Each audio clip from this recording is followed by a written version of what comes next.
నారాయణ భక్తుడు ఎవరు అనేది అంటే సామాన్యంగా విష్ణు నీ గురించి నీవే భక్తుడు అని చెప్తాడు అని అనుకున్నాడు అనమాట.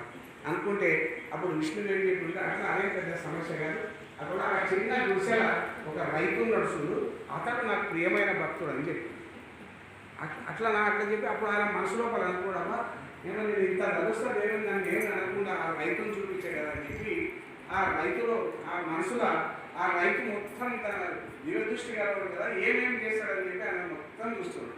ఆయన రెండు మూడు సార్లు అరుస్తున్నాడు.